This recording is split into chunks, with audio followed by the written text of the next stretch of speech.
and welcome back to Bunters Yard. So today we are doing a request from Sam, who's one of our Instagram followers and one of our customers, and this is for a build of a platform section.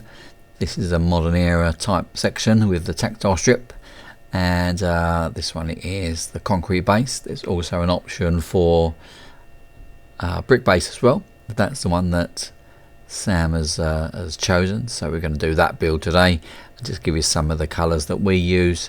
Obviously you can adjust them depending on your the environment and the area that you're modelling in. So these come, as I say, in a kit. So there's the platform, so that's the back portion, and then we've got the front edging or the coping, and then in between that would be the tactile strips. These are resin printed. It just gives them a sharper quality, and then that bit fits underneath. Kind of all the platform sections fit on the top of that. And then for the base, these are obviously brick. They're the same front and rear. We have end pieces. Now you'd use the blank pieces if it's if it's actually going to end. Rather than sort of continue, or just be a piece in the middle. Otherwise just use these open ones, and they're left open so you can get your wiring through if you've got a run and you've got lights and so on. So I'm not a fan of any sort of visible joins, so the piers, they cover the joins, and same with the concrete ones, exactly the same, just without the pattern on. We're going to fit these all together using rocket card glue, if we can see what it says under there. This is quite nice because it sets fairly quickly, but it does give you kind of enough time just to make some adjustments and sort of wiggle it around, make sure everything is square. And I really suggest that I've only got these in the last couple of months. These are, well, I think these are called 124, and they're metal blocks, and they're completely square, and they're nice and heavy as well, so really useful. We'll use them in a little bit. So first thing we're going to do is assemble the base. Now, as I say, if you're going to, if the platform is going to terminate at at the end of that, rather than have a ramp, you would have the blank piece. If it's going to be in a run, you'd use these four sort of open web type supports. Now the front and the back, they are completely the same. They are symmetrical always round. So it doesn't matter which what you're going to use for the front and the back. These are single-sided platforms. So one of these edges, the one that has got the where you've got the joins on, where you can the joins are visible, will be at the back against a wall, or whether they'll have something else against it. It's not going to be visible, hopefully. So we're going to glue the middle ones into place first. They are quite a nice snug fit. Just give them a little push and a squeeze. In they go. And then we need to fit the other side. Just a tiny bit of the glue. Rocket glue oozes out really quickly, so you don't even need to squeeze the bottle. Just tip it up and it will start to pour out. You can use obviously PVA or super glue works, although I don't find it as well because the MDF is sort of, it absorbs it too much.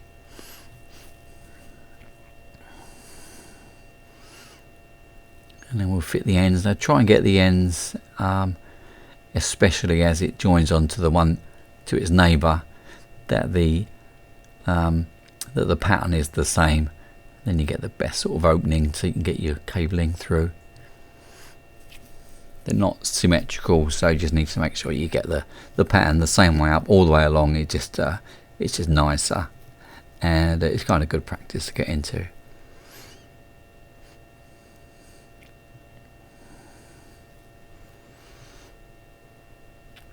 So once they're all in place, before they dry, we are going to fit the top. Now this is kind of what we call the sub base. So it's not the platform top, it's the bit that goes underneath. And if you've purchased these from us, or you purchased these from us, unless you've asked otherwise, the tactile strip will already be attached. It will be glued in place. We're going to glue that on in a second and show you how it is and where it goes. But for a number of reasons, I prefer that we send them out with the strip in place, and we know it's going to be correct when it arrives with you. So we just pop this on, and we need it to line up with the rear edge and the sides as well. And there'll be an overhang at the front as there is on platforms, and we've got some other bits to go on there in a minute to hide those joins. Put some weights on and give it 3 or 4 minutes, and it'll dry nicely, and then we'll crack on. So this is the trim that goes on there. This is the brick piers. Again, if you're doing the concrete one, it's exactly the same. There's just no brick pattern on. And then we just a little bit of glue all the way along.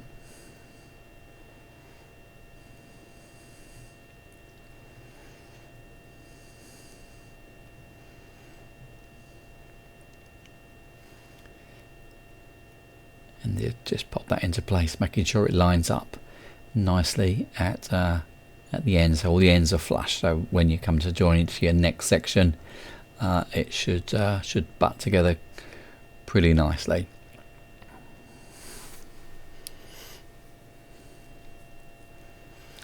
So tactile strips, now these are resin printed, and there's 4 strips to each. As I say, the ones we supply at the moment, they're already fitted, but we've etched this line on. So if yours aren't, for whatever reason you've chosen that, then this is how you'd fit them. They could fit on this side of the line, so the top sort of edge lines up with that line there that's etched onto that platform. So a bit of super glue seems to work quite well on this.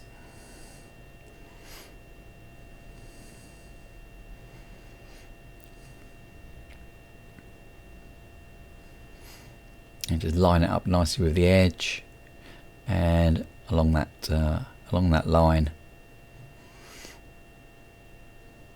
Now we've done it this way so it's easier to paint. So the tactile strip, you haven't got to cut them in with tapes and so on, or be careful, we can airbrush this, which makes it a lot easier. We'll show you how we do that in a minute.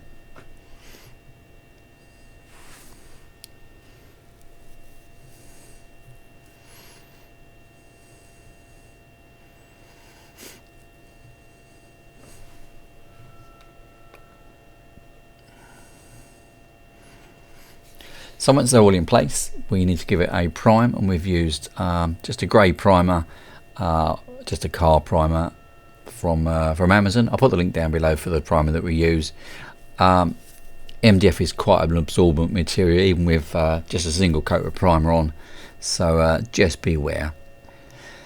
These are the colours that you can choose for the bricks. This is the one we're going to use today. This is called German Camouflage Orange Ochre. So this is a Model Air colour. You can also use this one, which is Flat Earth. So it depends on where you're modelling in, what area, as to which colour brick you would choose. Cement we use for the concrete. If you're going for normal brick, like red brick, colour from Vallejo called Red Leather is quite a nice colour to use.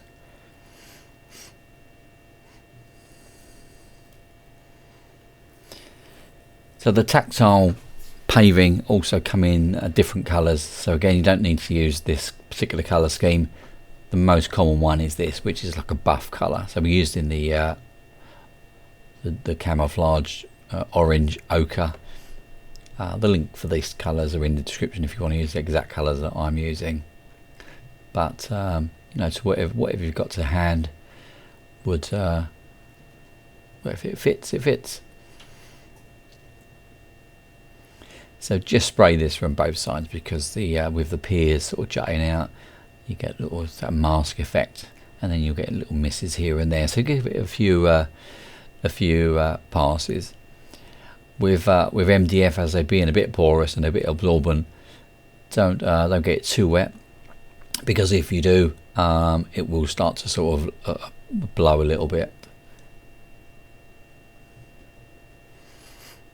So we're using this earth colour just to add a bit of shading to the bottom, just for a bit of weathering effect. If you're doing a pristine look, you won't need to do this part at all.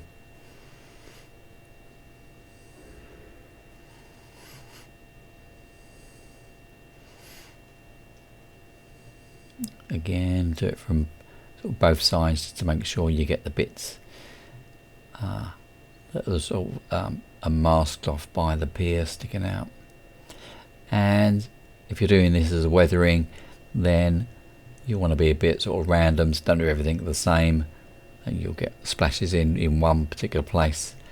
And we're going to do the same with black, and we're going to do this very lightly. We've turned the air pressure on the airbrush down, and we've put the stop on the airbrush just to limit how much of the black we're going to get. But it's just to create a little bit of a sort of a grime effect, and the shadow effect up the top there.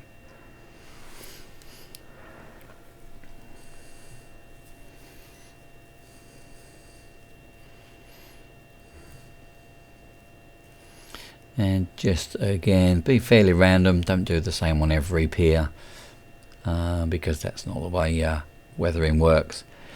So for the top, we're going to go for the tarmac effect on this one.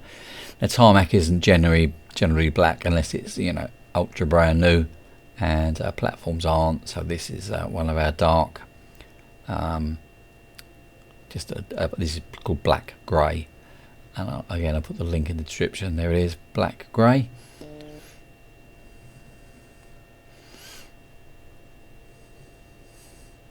And give it a few light passes rather than doing one heavy pass. Again, we don't want to get too wet, because some of the fibres in the MDF will lift if you're not careful. Generally with an airbrush, it's not generally a problem anyway.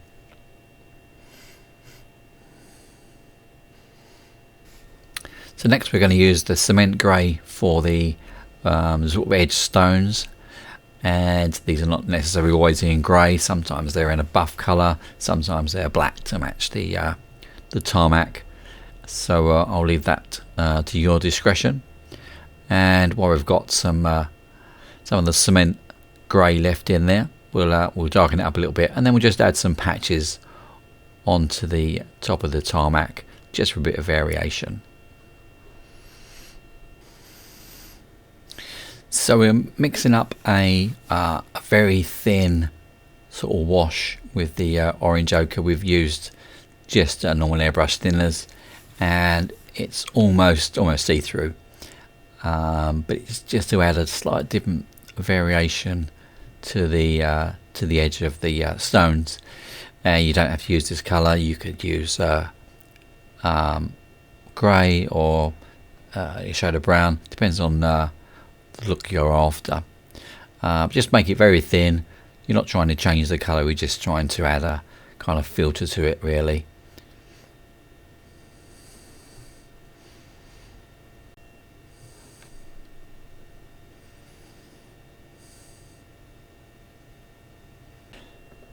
So for the gutter at the back, we need again a choice of colour. It's up to you what you how you're modelling. So this is going to have a worn effect, so this is going to be in brown, so to emulate sort of an older rusty sort of gutter. If it's brand new, you'll be using some sort of silvery grey zinc effect. This particular one is called chocolate brown, as you saw there, and it's a model colour, so it needs to be thinned down, and it makes it easier to apply anyway. Now, because the edge of this is etched in, it makes it easier to cut. That's why we can do it with just a brush and not have to mask it off.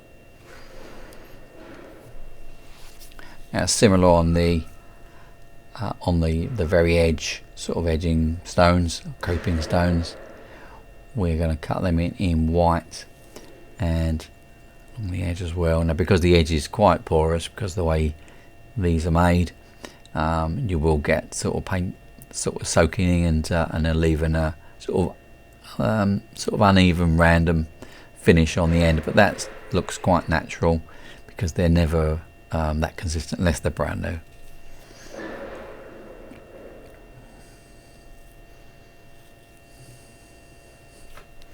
Now, while you've got your white handy, I would suggest that these this line of brick here, which are going to be yellow, I would undercoat them in white first.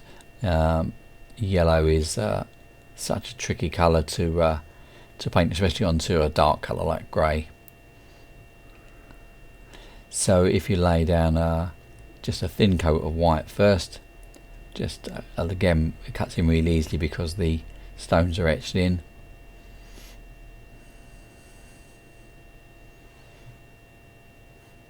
And then again, while we've got the white out, we can use this to dry brush on the tactile paving. So take a lot of the paint off the brush, and you see as you brush over it, it just brings all the detail out.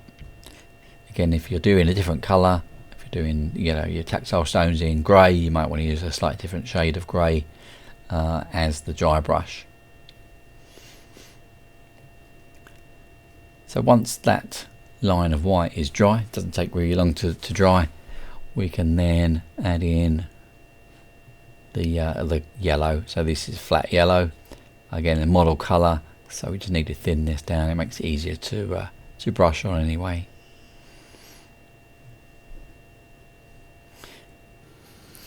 So while I do that, just to clarify, with the Vallejo paints especially, if you're using model colour, they need to be thinned, even if you're going to use them with a brush. An airbrush is definitely thinners. The model air colours are already pre-thinned. Sometimes you can thin them down to get a slightly different effect, but generally speaking, they work well just straight out of the bottle. You can pick out the odd stone and make it a bit brighter or a slightly different colour, as if there's been a repair or a new brick or a repaint or something.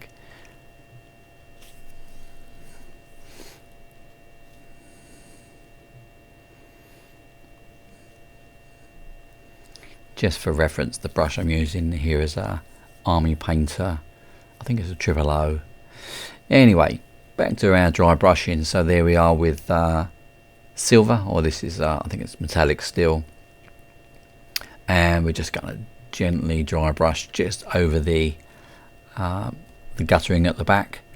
Just really catches the edges of the slots and just makes it a little bit more visible. If you've done yours in silver, you won't need to dry brush. So once all the parts are now finally painted, we can do the last bit of the assembly. So on this one, the gutter goes at the back, obviously. Just use the rocket glue and a strip on the front as well for the coping stones. Pop that into place, and then a bit of weight to hold it down. And we use our 1, 2, 4 blocks, and we'll give that 5 minutes, and then we'll come back. And as if by magic, we're done. So we're going to add some weathering now. You might not want to add weathering to yours. Depends again, as I say, if you're doing a sort of pristine scene or weathering's not your thing. We are using mainly this colour in the middle, which is a Humbrol colour, which is called Dark Earth. Really use such a small amount.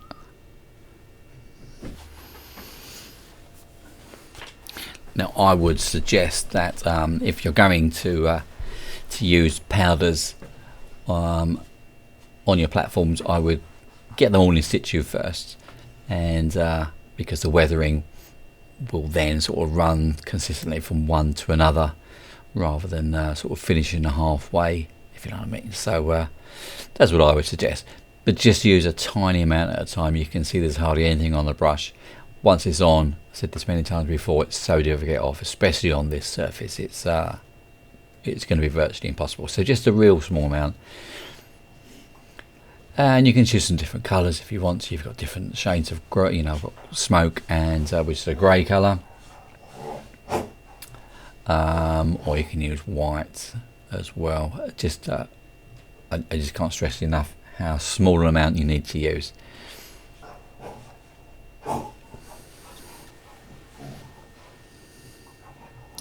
And then just at the back there, sorry this is not clicked into focus, but we just added a tiny amount of rust to the gutter. It's just it's a choice. You don't need to do that on yours if that's not what you're into.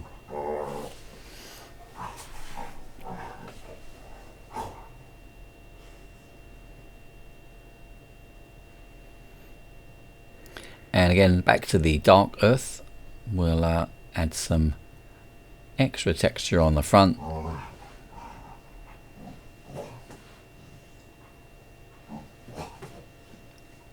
And you can use a bit of black as well if that's what you want, or even white works well on the front for when you get that, I'm not sure if it's called blooming, but basically when the salt comes out of the cements and stuff like that. And there we go. We'll use that. That's kind of nice.